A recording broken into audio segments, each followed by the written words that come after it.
Let's look at the relationship between violence and mental illness after this week's deadly random attack in British Columbia. This appears to be a very troubled man who has a lengthy history of mental health-related incidents. And so an urgent public discussion has again been sparked around safety and prevention.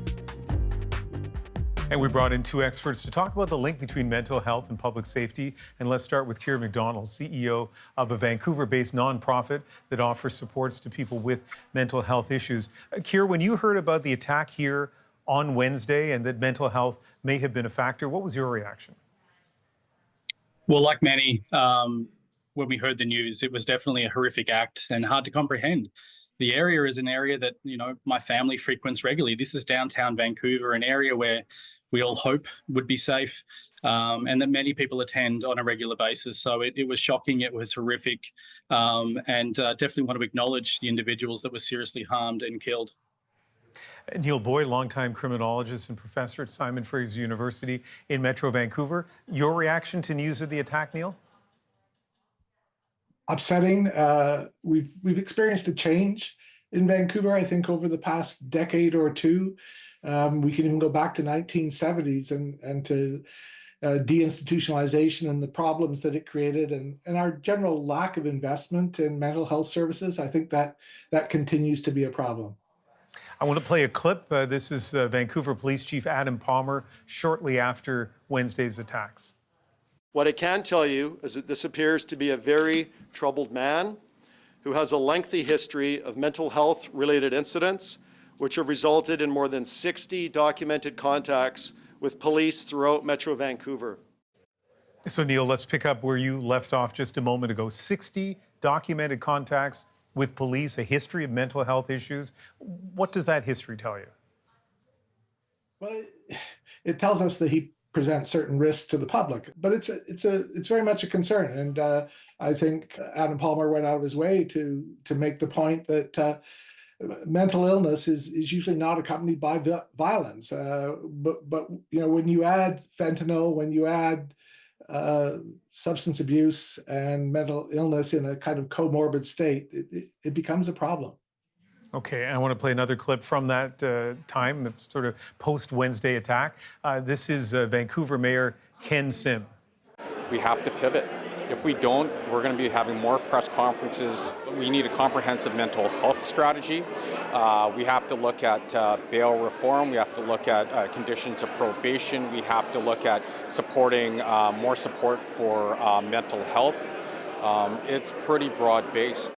So, Keir, the mayor basically is calling for a pivot when it comes to how we deal with people with mental health crises, and especially if there's a potential for violence. This is your area of expertise. What do you think the pivot should be?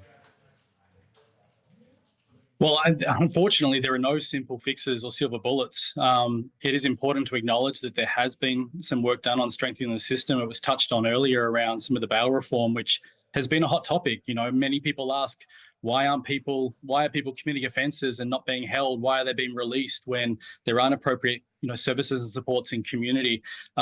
We have to acknowledge that we have gaps. And as touched on earlier as well, the significant increase in brain injuries we're seeing and the complications caused by the toxic drug crisis is really only complicating and compounding the issue. So when we think about, even back to the closure of Riverview Hospital and really, which in my opinion wasn't a stupid decision. I've heard others quoted as saying it was in recent days, but it was closed for a good reason. But the plan was to replace it with services and comprehensive network of community-based mental health care. And this simply never happened. So, a big step will be towards, again, looking at the risk factor and the risk profile and deeming what is the appropriate level of care, and can people be supported in community? Do they need the hospitalization and secure care supports? Do they need incarceration? I mean, we really need the full suite of supports, and many just don't exist today. And for people outside Vancouver, Neil talked about deinstitutionalization. Keir, you talked about Riverview Hospital, a mental health facility that was shut down years ago, and a lot of people are concerned about the impact that had.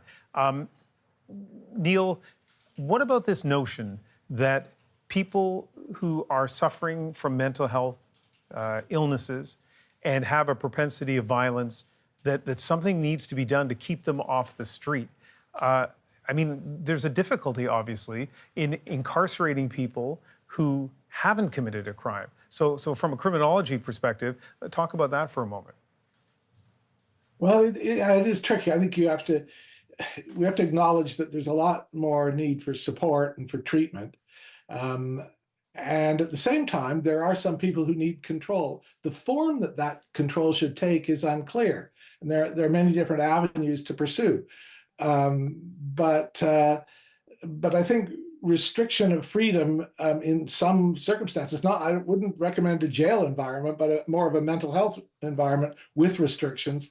I think that's the kind of route we have to consider for a certain percentage of these individuals. We know that the dynamic in our city has changed, and we have to institute policies that respond to that change. And Keir, how do you feel about that? Well, I agree. And I think it's really important to address the issue without perpetuating those harmful stigmas around mental health. And again, when I talk about incarceration, I think about, again, services in the lower mainland of Vancouver, the forensic hospital, for instance, where, again, should individuals have committed offences and deemed non-criminally liable, they are sent to a hospital and ultimately a care facility. It is a secure facility, but where they are accessing care and supports. And this is a big part of the work that Coast Mental Health does as well in terms of transitioning people out of that environment back into community. But our program is one of very few in the province. So we have about 30 seconds for a last comment from each of you. There are people in the city right now who feel concerned about their safety on the street, and there are going to be people who are going to call for, get tough policies on the part of police and others. So final words, I'll start with you, Neil, on this issue. Well, I don't think get tough policies are the answer, but I do think restrictions are the answer. And as was just said, if you look at a mental health facility that is secure, you're protecting the public, but you're also responding to the need for treatment. So it's care and it's control. Both are necessary. Keir? Yeah, echo those comments, care and control. And really for us, a big one is we don't do enough around the prevention side and really the early intervention treatment. So things aren't always escalating to a crisis state, which so often seems to be the place where, people are coming into contact, whether it's police or hospital systems. So really those community-based supports that both help get earlier intervention, but are also there to receive people when they come into contact and exiting the health and sometimes criminal justice systems. And Keir, do you have any sense that we're close to the changes that we need to be done? Because there are a lot of people who just feel very pessimistic right now. I do. I mean, a lot of conversations, and I think what progress has taken place is really stronger integration across health, housing. BC Corrections is very much at the table as well, and we're recognising that there's no single ministry, no silver bullet that's going to solve this. The unfortunate thing is it is going to take time and it's going to take money. And in election cycles like we're in, people want answers, they want responses, and they want things to happen quickly. There are solutions and there are resources out there that we can take short term, but some of the bigger infrastructure, we've just got to start and get moving, and it's going to take some time.